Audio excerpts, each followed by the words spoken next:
Assalamualaikum warahmatullahi wabarakatuh. Di sini saya Titik Nansari ingin mempresentasikan materi tentang integrasi nasional yang diampu oleh Bapak Muhammad Abdillah Ihsan, SPD, MA.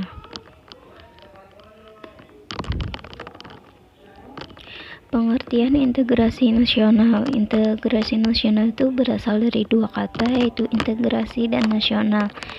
Integrasi itu berasal dari bahasa Inggris integrate, atau artinya menyatu padukan, menggabungkan, ataupun mempersatukan. Dalam Kamus Besar Bahasa Indonesia, integrasi itu artinya pembauran hingga menjadi satu kesatuan yang bulat dan utuh. Kata nasional berasal dari bahasa Inggris nation, yang artinya bangsa. Dalam KBBI, integrasi nasional mempunyai arti secara politis dan antropologis. Secara politis, integrasi nasional berarti penyatuan berbagai kelompok, budaya, dan sosial dalam kesatuan wilayah nasional yang membentuk suatu identitas nasional. Secara antropologis, integrasi nasional berarti proses penyesuaian di antara unsur-unsur kebudayaan yang berbeda sehingga mencapai suatu keserasian fungsi dalam kehidupan masyarakat.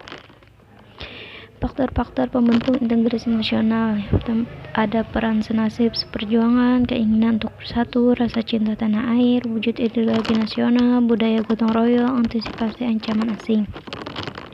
Sedangkan faktor-faktor penghambat integrasi nasional itu kurangnya penghargaan terhadap kemajemukan, kurangnya toleransi antar sesama golongan, kurangnya kesadaran dalam diri masing-masing rakyat Indonesia, adanya sikap ketidakpuasan terhadap ketimpangan dan ketidakmerataan pembangunan.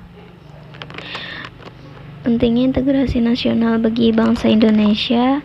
Integrasi nasional merupakan salah satu cara untuk menyatukan berbagai macam perbedaan yang ada di Indonesia.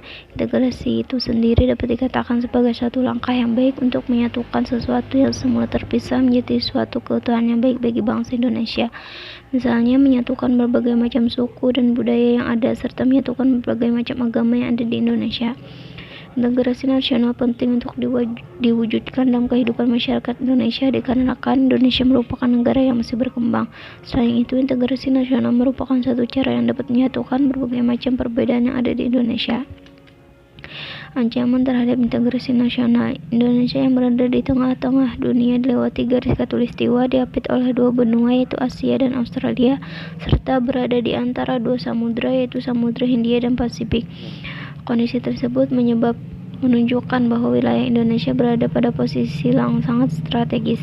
Perlu diketahui bahwa posisi silang negara Indonesia tidak hanya meliputi aspek kewilayahan, melainkan meliputi pula aspek-aspek kehidupan sosial. Apa sebenarnya menjadi ancaman bagi integrasi nasional negara Indonesia? Ancaman bagi integrasi nasional tersebut datang dari luar maupun dalam negeri Indonesia sendiri dalam berbagai dimensi kehidupan. Ancaman tersebut biasanya berupa ancaman militer dan non-militer. Berikut yang dapat diuraikan ancaman yang dihadapi oleh bangsa Indonesia baik berupa ancaman militer maupun non-militer. Cara mengatasi ancaman integrasi nasional. Ancaman militer akan sangat berbahaya apabila tidak diatasi. Oleh karena itu, harus diterapkan strategi yang tepat untuk mengatasi ancaman integrasi nasional itu. Undang-Undang Dasar Negara Republik Indonesia tahun 1945 telah mengatur strategi pertahanan dan keamanan bangsa Indonesia dalam mengatasi ancaman militer tersebut. Pasal 30 ayat 1 sampai 5 Undang-Undang Dasar Negara Republik Indonesia tahun 1945 yang menyatakan bahwa tiap-tiap warga negara berhak dan wajib ikut serta dalam usaha pertahanan dan keamanan negara.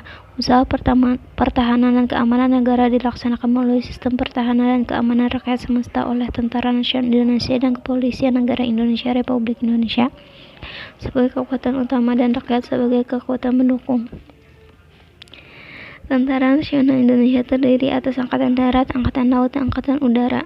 Sebagai alat negara bertugas mempertahankan, melindungi, mengayomi, melayani masyarakat, serta menegakkan hukum.